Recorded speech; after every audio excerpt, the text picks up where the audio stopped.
Arratsaldeon. Buenas tardes, Bilbao. En los 10 años que llevo viniendo a ONOCA Bilbao he hablado muchísimas veces de la química. Incluso puse, acordaros, a Chimo Bayo. No le puso él la tilde, pero yo puse a Chimo Bayo. Hablé de la química en el cine, hablé de mi químico favorito, que es Carl Wilhelm Scheele, y de moléculas con nombres curiosos, como la picachurina, como las moléculas nanoputienses. Y eso era cuando tocábamos en locales pequeños. Ya en locales grandes, pues hablé de la importancia de la química que nos rodea y de nuestra conexión íntima con el universo, en los elementos químicos que llevamos en el cuerpo, que se formaron en esos crisoles estelares, que son las supernovas o las colisiones de estrellas de neutrones. Pero nunca he hablado de venenos. Vamos a hablar de la química del mal y de los venenos, el uso de la química para destruir a enemigos. Bueno, y no voy a hablar de esto. Hay gente que dice que se echa este veneno al agua, flúor. Hay gente que dice esto, esta gente. Atentos al detalle. En la prehistoria, la física era la que estaba al servicio del mal. Querías eliminar a un enemigo y no se dieran cuenta, da igual. Fuerza igual a masa por la aceleración, le reventaba la cabeza con un hueso, con una piedra, no había ningún problema. Menos mal que llegó la evolución de la química. Podéis aplaudir a la química, pero bueno. Bueno, la historia de los venenos es la historia de la humanidad. Recordad, Sócrates, 399 a.C., obligado a morir con cicuta. Ahí tenéis la fórmula del alcaloide de la cicuta. Y el personaje que está a la derecha, el que lo reconozca, que vaya urgentemente a ponerse la tercera dosis de la vacuna, pero ya, que le toca. El arsénico fue el rey de los venenos pues durante mucho tiempo, la antigüedad, la Roma, Grecia clásica, también el Renacimiento con los Borgia, y tuvo su fin con una prueba, con un test que diseñó James March, que era ayudante de Michael Faraday. Y ese test, pues en 1836, fue el inicio de la toxicología forense. Nos vamos a la corte de los Romanov a principios del siglo pasado.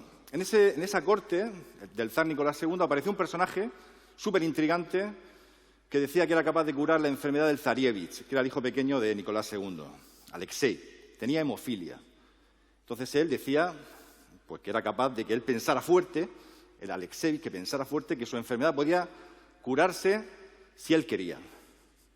Tenemos la versión cutre, salchichera, que es este señor y que, bueno, que también dice cosas parecidas. Pero es más peligroso que Rasputín.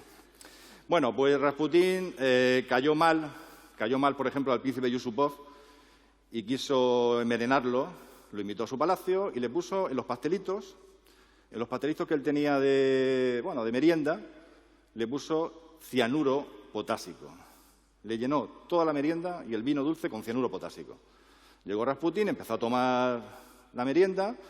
El príncipe Yusupov ya se ponía nervioso porque el otro iba... Bueno, primero que lo miraba con ojitos, porque también a Rasputín le gustaba todo. Y luego, pues, veía que no pasaba nada. Él había ensayado esa dosis para poder eliminarlo y Rasputín no moría. De hecho, no murió envenenado. Yusupov se puso nerviosísimo, tenía un plan B, habló con un ayudante, le dispararon a Rasputín, Rasputín salió huyendo del palacio, le dispararon por la espalda, cayó al río Neva y apareció, bueno, ahogado, que fue el resultado de la autopsia, congelado, pues al día siguiente. Ahí tenéis la foto. Pero lo que no sabía Yusupov era química, ni bioquímica. Si hubiera sabido un poco de química Yusupov, sabría que la glucosa, que llaman los pastelitos que le había dado Rasputín, en contacto con el cianuro, pues por así decirlo, secuestra la glucosa al cianuro, se forma un compuesto de 7 átomos de carbono, una carboxieptosa, y de alguna manera parece que mitiga los efectos del cianuro. Lo más probable es que fuera una dosis equivocada, pero bueno, sirve muy bien esta historia para aprender un poquito de química. Este cianuro, y ya nos ponemos en plan serio, pues fue el responsable de la muerte de millones de personas en los campos de exterminio nazis. Por ahí tenéis, por ejemplo, la foto de Auschwitz. Auschwitz, Treblinka, Sobibor. Y el ciclón B, que fue diseñado e inventado por Fritz Haber, que era de origen judío, no vivió lo suficiente para ver el exterminio del Holocausto, pero se utilizó, pues eso, con un fin tremendamente dantesco. Paradójicamente, muchos de los responsables de aquel crimen de la humanidad se suicidaron con cianuro también. Por ejemplo, la familia Goebbels, Magda Goebbels, pues asesinó a todos sus hijos, todos los que están ahí, menos Harald, que es el que está arriba puesto medio con Photoshop de la época, para esa foto, nos hizo esa foto con ellos. Luego fue un directivo de la BMW, Harald, algo curioso, él no estaba implicado en ningún crimen de guerra. O Goering, que también la noche antes de ser ahorcado, que ya había sido condenado en Nuremberg, se tomó una pastilla de cianuro. Este señor de cara de malo, porque la tiene, se llamaba Graham Young y, bueno, fue el joven envenenador. Fue alguien que muy joven estudiaba química, y es así, le gustaba mucho la química, descubrió que el talio podía ser un elemento para envenenar y mató a su madrastra y años después a 2 compañeros de trabajo, pero lo intentó con mucha gente. En 1978, un iluminado de una secta, el Templo del Pueblo, obligó a más de 1000 personas a suicidarse conjuntamente en la isla de la Guyana. La foto es real y fue así de dramático. Todo esto fue con cianuro. Bueno, vamos a hablar un poco de la química al servicio del mal, pero de los gobernantes malignos. Que también los gobiernos han tenido un uso, o han querido utilizar la química, pues con un uso criminal. Recordar el caso de Kim Jong-un, que era el hermano de Kim Jong-un, que hace unos años en un aeropuerto, pues una chica le puso una especie de pañuelo en la cara y eso al final murió al cuarto de hora y se descubrió que había sido con VX, que es un agente neurotóxico potentísimo, un órgano clorado que en pocos minutos te produce la muerte. Y no hay, prácticamente, si no se actúa rápidamente, no hay antídoto ni remedio. El de mirada inquietante se llamaba Grigore Mairanovsky y diseñó a las órdenes de Stalin un laboratorio donde empezó a utilizar y a ensayar en personas muchos tipos de venenos. Lo llamaban el Mengele ruso. Era un bioquímico. Tenemos ahí un borrón, los bioquímicos, con este señor. Bueno, y a Putin lo conocéis todos también. Es algo... Y a raíz de esa trayectoria en la antigua Unión Soviética, de esa afición por la química y los venenos, pues hay muchos casos que se atribuyen a ese inicio o a esa ideología de Mairanovsky.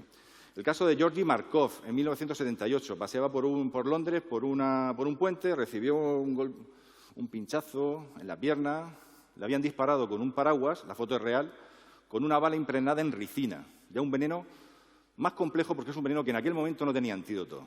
Murió pocos días después y no hubo manera, aunque se supiera que era ricina, de evitar o de salvar su vida. Conocéis también el caso de Víctor Yushchenko, con dioxinas, en 2004.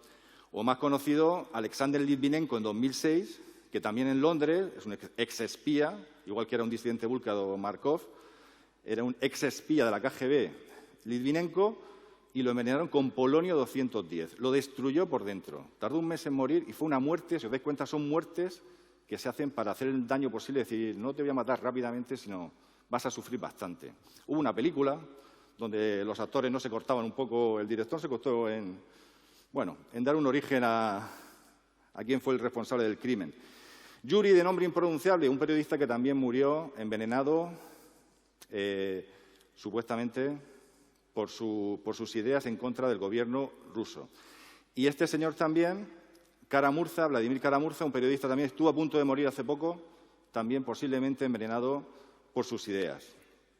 Y este caso de hace unos pocos años, los agentes Novichok, seguro que lo recordáis, son unos agentes muy complejos, fosforados, no se sabe exactamente la composición, y en Salisbury, hace unos años, pues Sergei Skripal, que era otro exagente de la KGB, y su hija Yulia, pues fueron rociados con agentes Novichok y estuvieron a punto de morir. Menos mal que hubo una intervención médica inmediata y pudieron salvar su vida.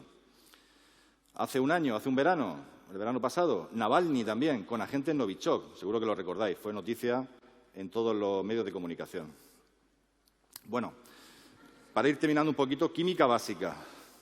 Esto no se olvida, hidrocarburos alifáticos, aquí tenéis enlace simple, enlace doble, enlace triple, ya sabéis que el más fuerte es el triple, ¿verdad? Así que llevar mucho cuidado si vais o os acercáis con don Vladimir y os ofrece alguna tacita de algo. Muchas gracias, Bilbao, Esquerrik asko, y nos vemos el año que viene. Adiós.